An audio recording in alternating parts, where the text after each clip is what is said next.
And a good Monday to you, Central Georgia. As of late last week, we were talking all about how your forecast for the beginning of this work week was really written in pencil. There were a variety of different scenarios that could have played out in terms of Tropical Storm Imelda and Hurricane Humberto. So we now have a much clearer picture about what's going to happen over the next couple of days. And it's actually going to be a pretty pleasant weather stretch. We may not have too much in the way of rain, but it will come with a welcome trade-off, and that could come in the form of some cooler and maybe more fall-like temperatures. So below average temperatures for every day of your 7-day forecast as it currently stands. Mostly dry for the start of the fair, which is going to be an absolutely great thing with many people getting off on fall break, all the kids heading out to the fair on Thursday, Friday, and for the next 2 days of the beginning of your fall break weekend. And finally, a fall feel in the air. We'll talk about what we mean by that. Obviously, some below average temperatures are already a very good win, but nowhere near those 90s and mid 90s that we saw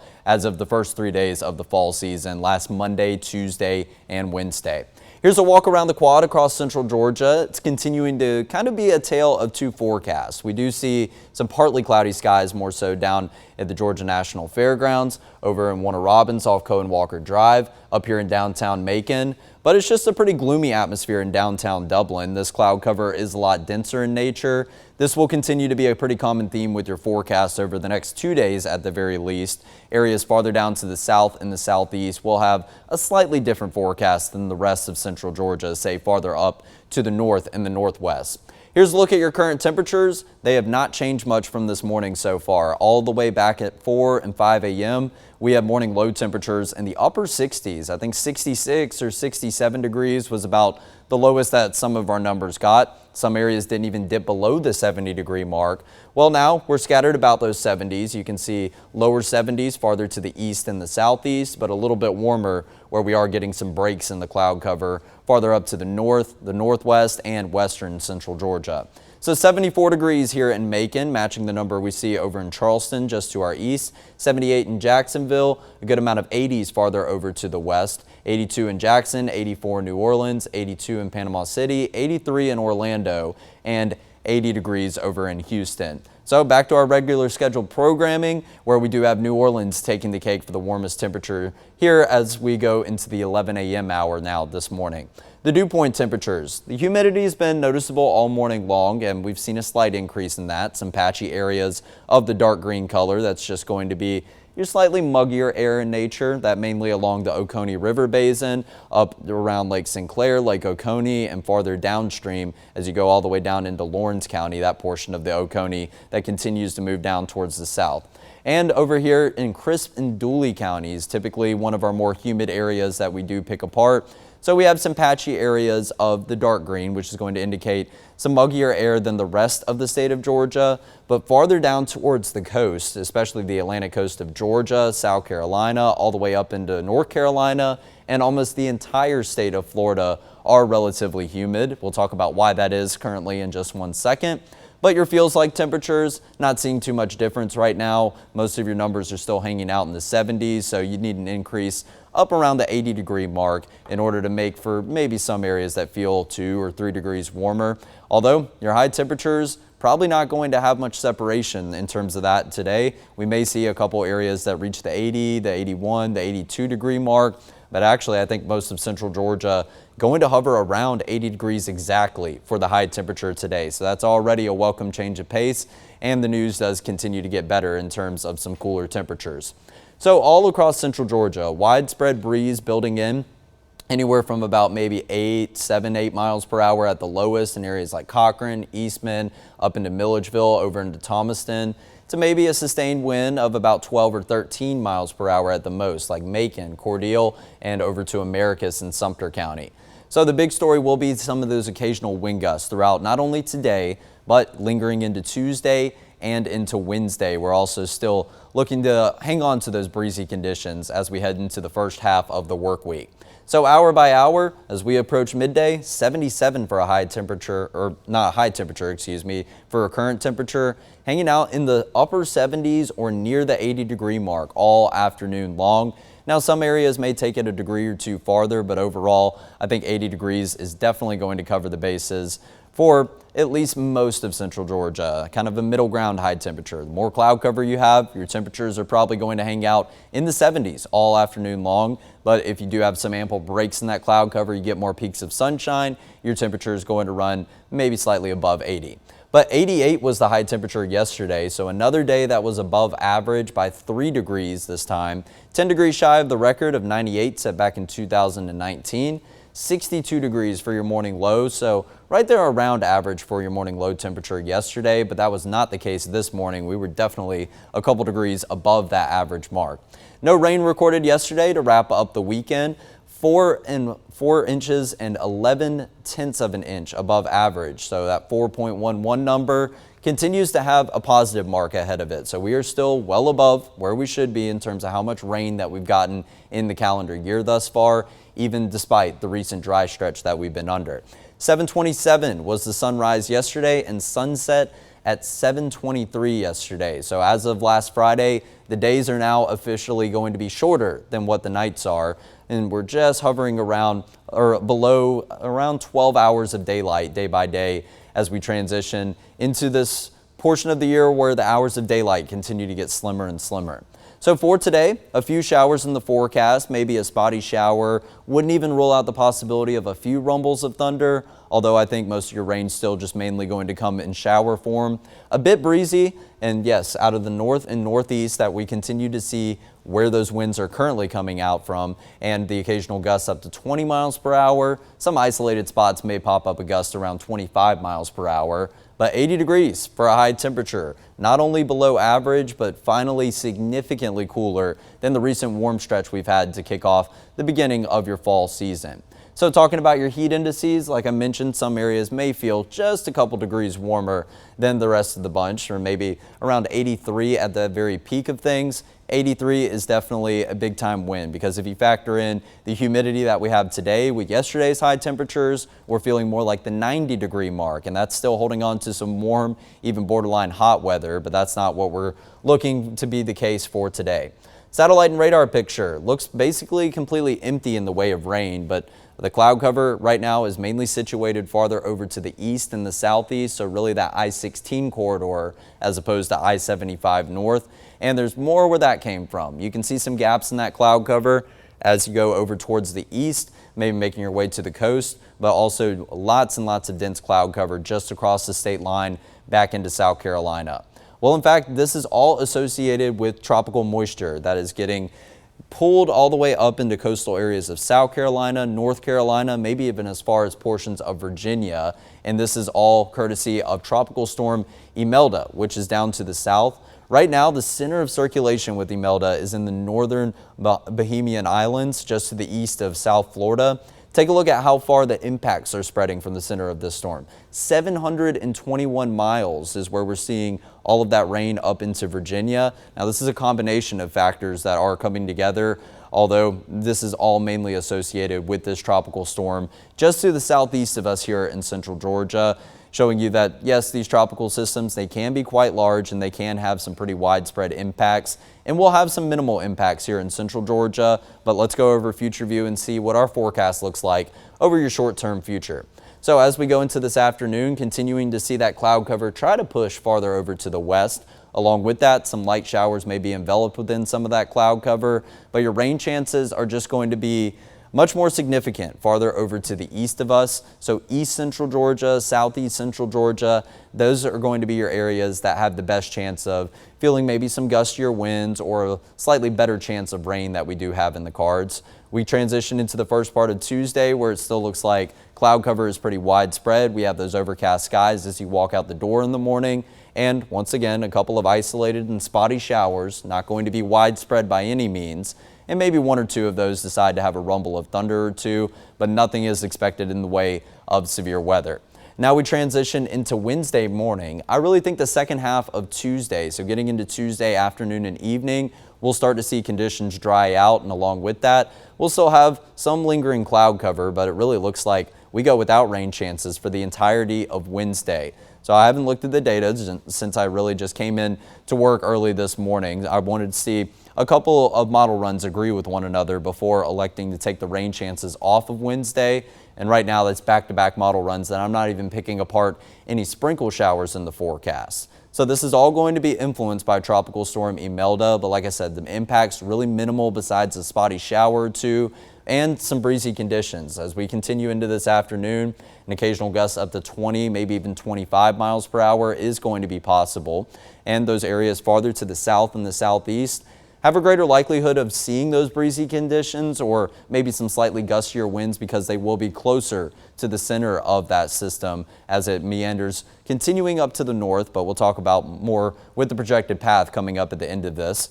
Going into Wednesday, still holding on to a steady breeze, flashes of yellow and at least some widespread blue. We continue to have gusty winds all across the southeast, the Carolinas and the state of Georgia. And then that takes us all the way to Thursday where the breeze is maybe going down a tad bit, but it really isn't wavering. Maybe by the time we get into the end of the weekend, we can finally at least get the breezy conditions out of here. But overall, it's actually going to create a more pleasant feel in the afternoons. When you have some cloud cover, when you have a breeze, you have some cooler temperatures, that is very reminiscent of a very textbook fall-like day.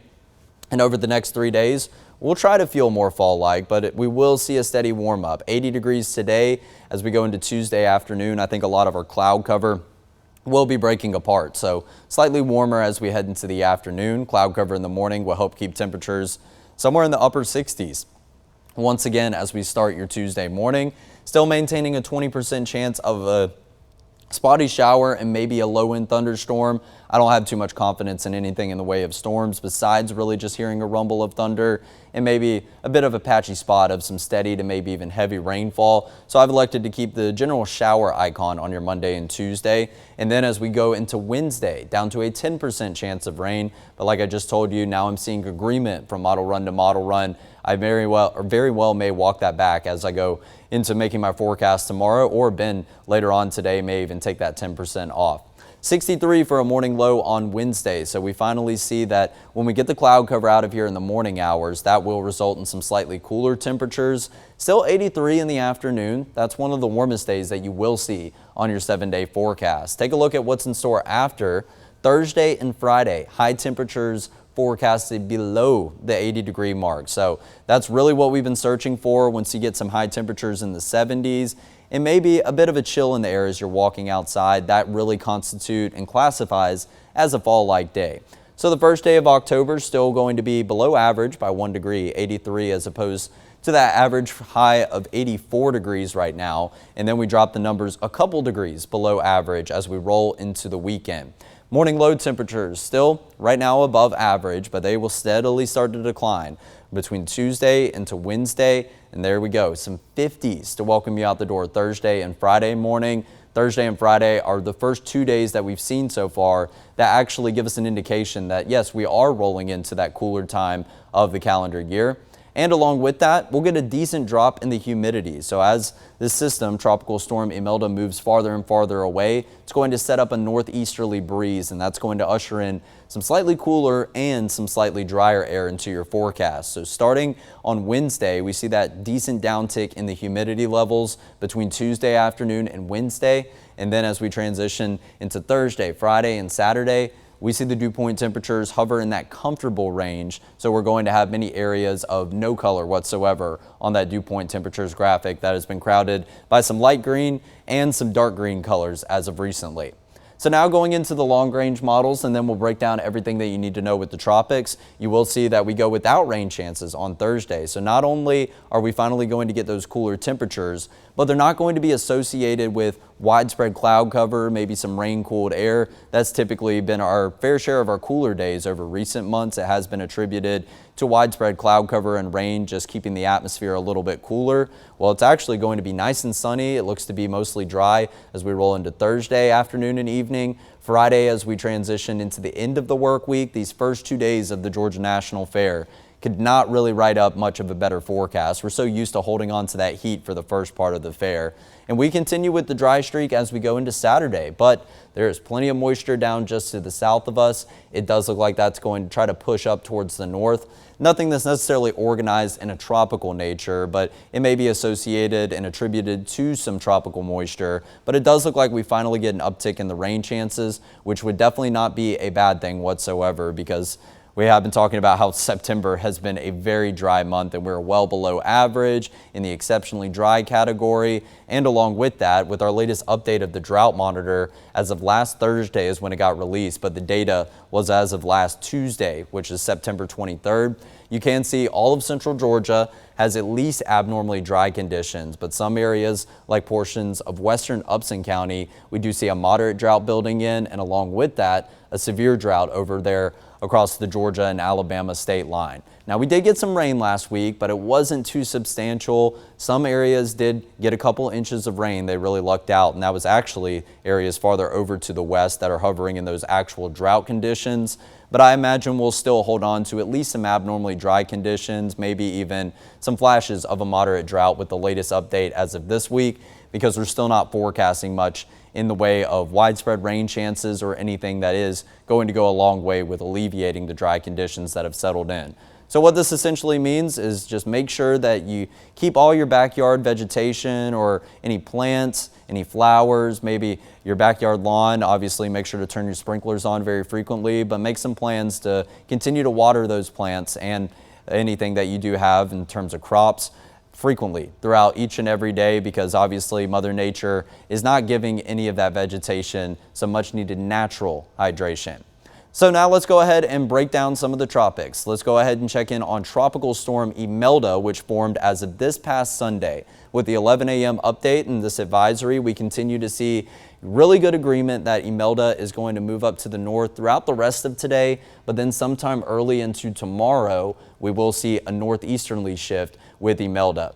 Now, we've started getting much better confidence with this over the course of this past weekend. As of late last week, there were a variety of different scenarios that could have played out. We could have seen the Fujiwara effect, where both these storms start to circulate one another. We could have seen a pull out into the Atlantic Ocean. We could have seen a potential landfall into South Carolina, North Carolina. We could have even seen a stalling across the southeast United States, which would have just sent us day after day of pretty substantial rain. And obviously, yes, we do need the rain, but when you have day after day of tropical rain, it can result in some flooding concerns, especially given how dry that we've been and the soil's not very saturated. So Tropical Storm Imelda, as of this latest update, winds of 60 miles per hour, needs about a 15 mile per hour bump in order to gain Category 1 hurricane status, which it is forecast to do as we go within the next 24 hours or so. And the biggest change that we have seen now is Imelda forecasted to gain Category 2 status. Winds right there somewhere around 100, maybe even getting up into around 110 mile per hour winds. But we now see that Imelda is not going to go dead north like it was forecasted to do as of a couple days ago. Imelda will continue to move out into the Atlantic Ocean and probably will have some implications on the island of Bermuda. And I know right now the timing is kind of getting into fall break for kids and maybe planning a last minute cruise to soak up that last little bit of warm weather that does remain, especially in those tropical areas. If you have any plans for, say, a cruise to go out into Bermuda, this is something you'll want to keep a very close eye on over the next couple of days. But overall, it does look like by the time we roll into this weekend, that's when Imelda will continue to move past Bermuda and out into the middle of the Atlantic Ocean. But this is not the only storm that we are keeping a close eye on. This was the area of most concern, given that it did have a general track and a lot of long-range models were hinting at a potential landfall in the southeast United States. We also do have Hurricane Umberto, which is a major hurricane. It popped up to Category 5 status very briefly. It has since weakened just a little bit, but it is a high-end Category 4 storm and a high-end major hurricane. 145 mile per hour winds. That pressure is down to 940 millibars, moving to the northwest at 13 miles per hour. So that's a big difference between Umberto and Imelda. So Imelda is not quite moving at as fast of a speed right now. So Umberto is going to continue to progress farther up over to the west of Bermuda over the next couple of days. And then once it starts to make this turn back out into the Atlantic Ocean, up into the north and the northeast, it will continue to weaken, but it's also going to start to pull Imelda back out into the Atlantic Ocean. So that's why we now see a lot of good model confidence that we are going to continue to not really have many impacts down here in central Georgia, but some areas of the Atlantic coast are going to receive their fair share of rain, their fair share of maybe even some tropical storm force winds, and that's mainly along the Atlantic coast of areas like Florida, maybe getting into coastal Georgia, but I think most of the rain is actually going to get sent up into the Carolinas, maybe even portions of Virginia. So that's where both of these storms do continue to stand. You can see that tropical storm warning down in the Bahamas right now. That should be allowed to expire over the course of throughout this afternoon into the evening hours. But then we also see a tropical storm watch extended for the island of Bermuda. And that's just going to mean that tropical storm force conditions are going to be possible within a 36-hour period over in Bermuda. And then once you get more confidence in that, you'll start to see this upgraded into a warning. But if you think that the conditions are going to be more so hurricane force conditions, that's where you'll start to get these hurricane watches and warnings. That's going to be winds in excess of 74 miles per hour. So we very well could see this tropical storm watch upgraded into eventually maybe a hurricane watch or a hurricane warning, because right now Imelda is forecast to still be of hurricane status as it makes its way over to Bermuda, whether that's a Category 1 or a Category 2 storm. And continuing to just double check all of our data. I know I gave you every possible scenario about where these storms could go as of late last week. Well, it is really nice to see that we see a lot of clumping together amongst these spaghetti plots. So obviously you see your outliers here and there where maybe one individual model run is taking the storm back up into the mid-Atlantic portion of the United States. But the line of best fit and the most consensus is that we will continue to see Umberto move a little bit faster, and eventually it will start to pull Imelda back out into the Atlantic Ocean. Really good agreement amongst the GFS model right here, and obviously it does get a little bit more spread out after you pass Bermuda, but none of these have maybe, say, a swing around back into the southeast United States. European model is following suit, continuing to see very good agreement, maybe one or two outliers that try to send one of these storms up the Atlantic coast of the United States. But for us here in central Georgia, no individual model runs are going anywhere near us. I do believe that most of the east coast of the United States really should remain untouched, besides our fair share of some gusty winds in a select few areas and maybe even potentially some flash flooding concern, just given how much rain does fall in certain areas. So in terms of Hurricane Umberto and Tropical Storm Imelda, what are we going to expect in our area? We now continue to have that high confidence in Umberto pulling Imelda back out to sea. Minimal impacts here in central Georgia. All we're going to be dealing with is some spotty showers associated with those outermost bands of rain and some breezy conditions for a couple of days, but nothing that's going to be of damaging wind nature. At the very most, we might see some wind gusts up to 25, maybe 30 on the very upper end of the scale, but that's going to be well down to our south and our southeast. And also, Hurricane Umberto, that is the stronger of the two. That is the storm that we don't want to see any impacts from, and that is still forecast to stay out at sea. So yes, if we had to pick one of the two to receive impacts from, it would be Imelda, only forecasted to gain Category 1 or 2 strength, but we don't want impacts from either. So we continue to see good confidence that neither of these storms are really going to have any impacts, besides a few spotty showers and some breezy conditions that continue to settle in.